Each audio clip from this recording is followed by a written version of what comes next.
ఒక విషయంలో అయితే రేవంత్ రెడ్డి కూడా కేసీఆర్ చేసిన తప్పులు చేస్తున్నది మనకైతే క్లియర్గా అర్థమవుతుంది. ఆ తప్పులు ఏంటంటే మనందరికీ తెలుసు కదా, కేసీఆర్ సీఎం అయిన తర్వాత చాలామంది అటు కాంగ్రెస్ ఎమ్మెల్యేని అయితే లాక్కొని అటు కాంగ్రెస్ని చాలా బలహీనపరిచిండు ఆ యొక్క అధికారంతో. అయితే రీసెంట్గా సీఎం రేవంత్ రెడ్డి కూడా అదే పని చేస్తుంది మనకైతే క్లియర్గా అర్థమవుతుంది. మనందరికీ తెలుసు కదా, ఒక్కసారి అధికారం లాంగ్లోనే వేరే పార్టీకి షిఫ్ట్ అవుతున్న వాళ్ళు రేపు ఒకవేళ మీ దగ్గర అధికారం లేకపోతే వాళ్ళ పార్టీకి షిఫ్ట్ అవుతారు కదా. ఏదేమైనా సీఎం రేవంత్ రెడ్డి గారికి మేము చెప్పదలుచుకున్నది ఒకటే, ఇప్పుడు మీ దగ్గర అధికారం ఉందని మీ దగ్గరికి వస్తున్నారు. వన్స్ రేపు మీకు అధికారం లేకపోతే వాళ్ళు మీ దగ్గర నుంచి వేరే చోటుకి వెళ్ళిపోతారు. ఇప్పుడు కేసీఆర్ పరిస్థితి కూడా అదే అవుతుంది. ఇప్పుడు మీరు కోరుగా మీ యొక్క కాంగ్రెస్ పార్టీకి కష్టకాలాల్లో ఎవరు పనిచేశారో వాళ్ళకైతే పదవులు ఇచ్చి అలంకరించుకోండి, వాళ్ళ యొక్క గెలుపుకైతే కృషి చేయండి. మీ పార్టీ అనేది ఒక పునాదుల నుంచి చాలా స్ట్రాంగ్గా ఉంటుంది. ఇప్పుడు మీరు వేరే పార్టీలో ఉన్న వాళ్ళని తీసుకొచ్చుకొని వాళ్ళకి పదవులు పెట్టడం వల్ల మీ పునాదులు స్ట్రాంగ్ లేకుండా మీరు ఓన్లీ బిల్డింగ్ కడితే రేపు ఒకవేళ మీ అధికారం పోయిందనుకోండి, మీ అధికార బలంతో ఈరోజు ఒక బిల్డింగ్ అనేది నిలుస్తుంది.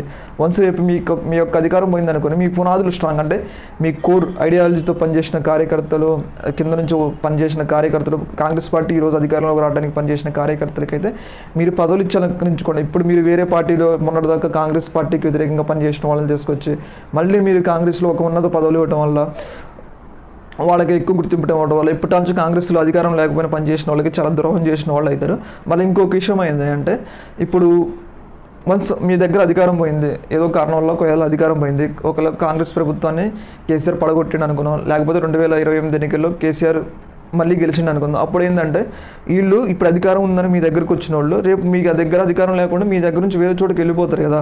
అప్పుడు కాంగ్రెస్ పార్టీ అనేది బలహీనపడుతుంది. ఏదేమైనా కానీ కేసీఆర్ చేసిన అప్పుడు 2018లో కేసీఆర్ చేసిన తప్పులే ఇప్పుడు కేసీఆర్కి శాపంగా మారి ఆయన నుంచి అందరూ ఎలా దూరం అవుతున్నారు. రేపు ఒకవేళ 2028 ఎన్నికల్లో ఒకవేళ ఓడిపోయిందనుకో, ఒకవేళ కాంగ్రెస్ ఓడిపోయిందనుకో, అప్పుడు ఇక్కడ నుంచి మళ్ళీ కేసీఆర్కి షిఫ్ట్ అవుతారు. అటు తిరగదు. అధికారం ఎక్కడుంటే, ఇప్పుడు కోళ్ళు ఎక్కడ ఆహారం ఉంటే అక్కడికి వెళ్ళి ఆ యొక్క ఆహారం తినొస్తాయి. ఇప్పుడు కూడా ఈ యొక్క రాజకీయ నాయకులు కూడా ఎక్కడ అధికారం ఉంటే అక్కడ తినడానికి వస్తున్నట్టయితే మనకైతే క్లియర్ అవుతుంది. ఏదేమైనా కానీ సీఎం కేసీఆర్ చేసిన తప్పులే రేవంత్ రెడ్డి చేస్తున్నట్టు మనకైతే క్లియర్గా అర్థమవుతుంది.